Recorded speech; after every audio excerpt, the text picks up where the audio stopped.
Hi friends. இன்றைக்கி நம்ம சொல்ல போகிற இன்ஃபர்மேஷன்னா செவ்வாய்க்கிழமை. செவ்வாய்க்கிழமை அப்படின்னாலே முருகன் வழிபாடு எல்லாருமே செய்வோம்.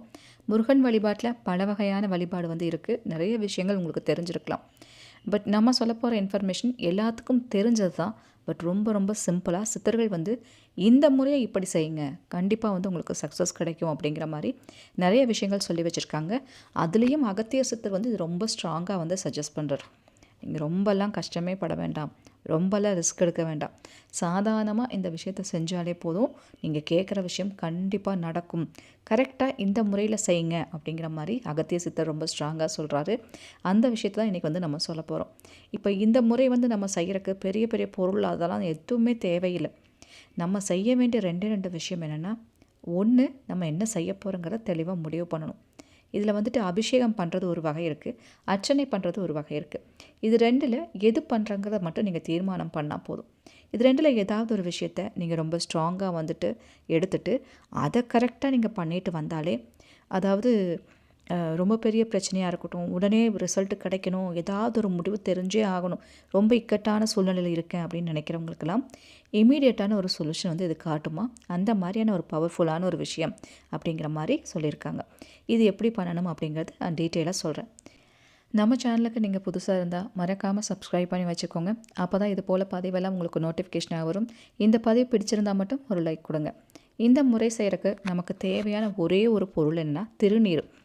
நம்ம வீட்டில் பயன்படுத்தக்கூடிய திருநீர் இருந்தாலே போதுமானது அப்படிங்கிற மாதிரி சொல்லியிருக்காங்க.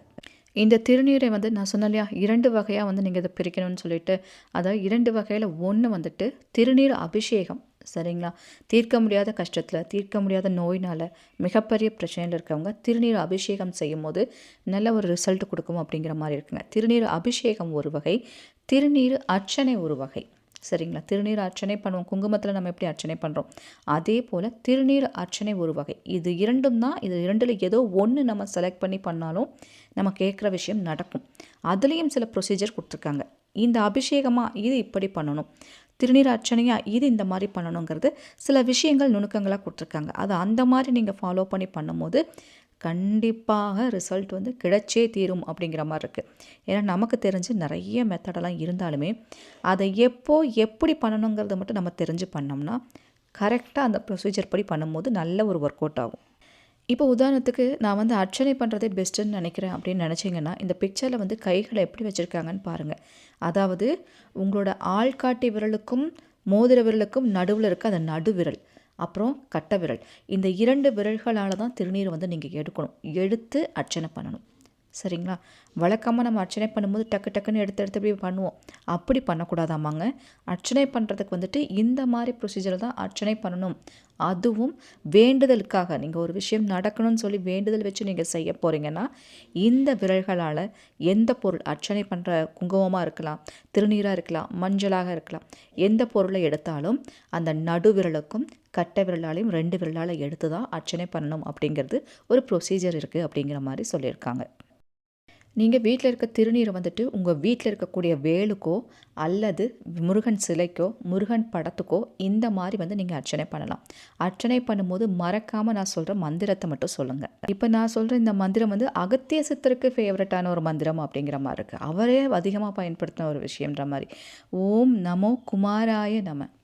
சரிங்களா? ரொம்ப ஈஸி, சொன்னோடனே மனப்பாடமாயிரும். ஓம் நமோ குமாராய நம. இந்த மந்திரத்தை செவ்வாய்க்கிழமைக்கு, சஷ்டியில், கிருத்திகையில், முருகனுக்கு உகந்த விசாக நட்சத்திரம், இந்த மாதிரி முருகனுக்கு உகந்த எந்த நாளாக இருந்தாலும் அந்த நாளில் ஸ்டார்ட் பண்ணுங்கள். நமக்கு எந்த தெய்வம் உறுதுணையாக இருக்கோ அந்த தெய்வத்துக்கு உகந்த நாளில் நம்ம செய்யும் போது அவங்களோட அருள் நமக்கு பரிபூர்ணமாக கிடைக்கும் அப்படிங்கிற ஒரு விஷயம் இருக்குது. அதனால் அந்த நாளில் தொடங்குறதுங்கிறது பெஸ்ட்டு. அந்த நாளில் தொடங்கி செவ்வாய்க்கிழமை அப்படி பண்ணலாம். நீங்கள் 6 நாட்களுக்கு பண்ணலாம். செவ்வாய்க்கிழமை தொடங்கி தொடர்ந்து 6 நாட்கள். சரிங்களா? அப்படி நம்ம செய்கிறது. இன்னொன்று, எவ்ரி செவ்வாய்க்கிழமை, வாரத்தில் ஒரு வாட்டி செவ்வாய்க்கிழமை வரும்போது இந்த ப்ரொசீஜர் நீங்கள் ஃபாலோ பண்ணலாம். இப்படியும் செய்யலாம். 6 வாரங்கள் நீங்கள் செய்யலாம். இந்த மாதிரி முறையிலெல்லாம் நீங்கள் செய்யும் போது கண்டிப்பாக கேட்குறது நடக்கும் அப்படிங்கிற மாதிரி இருக்குது. இல்லைன்னா சஷ்டி தொடங்கி சஷ்டி வர அப்படி ஒரு சஷ்டிக்கும் நீங்கள் செய்யலாம், ஒரு கிருத்திகை நட்சத்திரத்துக்கும் நீங்கள் செய்யலாம். இந்த மாதிரி செய்யலாம். சீக்கிரம் ரிசல்ட் வேணும்னா தொடர்ந்து 6 நாட்கள் நம்ம நான்வெஜ் எல்லாம் சாப்பிடாமல், பீரியட்ஸ் இல்லாமல் சுத்தமான முறையில் அதை செய்யும் போது சீக்கிரம் அது பவர் கொடுக்கும் அப்படிங்கிற ஒரு முறை இருக்குது. இது வந்து ஃபஸ்ட்டு முறைங்க. இதில் 2வது முறை என்னென்னா அபிஷேகம் பண்ணுறது, திருநீர் அபிஷேகம்னு சொல்லுவாங்க. இந்த திருநீர் அபிஷேகம் வந்து எதுக்கு பண்ணுவாங்கன்னா வெற்றிகளை கொடுக்குமாமா. சகல விதமான தோஷங்கள் நோய்கள் எல்லாத்தையும் சரி பண்ணி எதை நம்ம கேட்குறோமோ அந்த விஷயத்தில் வெற்றியை கொடுக்கக்கூடியது திருநீர் அப்படிங்கிற மாதிரி இருக்குது.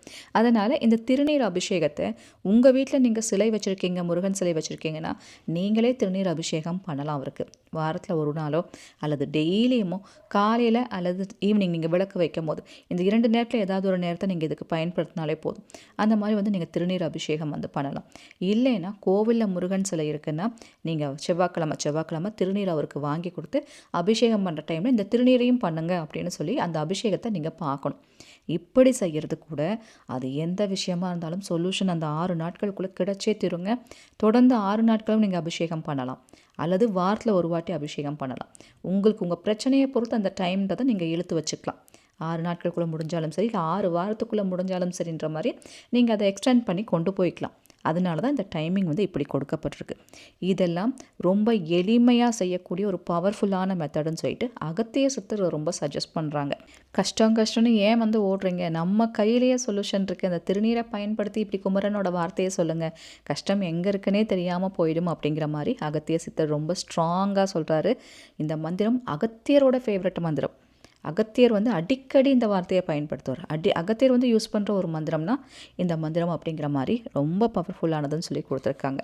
ஸோ இந்த வீடியோ பார்க்குறவங்க உங்கள் வீட்டில் நான் சொன்ன மாதிரி முறை எது செய்ய முடியுமோ, சிலை இருந்தவங்க நான் சொல்கிற மாதிரி அபிஷேகம் பண்ணாலும் பண்ணலாம், அபிஷேகம் பண்ணிவிட்டு அர்ச்சனை பண்ணுறனாலும் பண்ணலாம். 2 முறையும் நீங்கள் செய்யலாம்.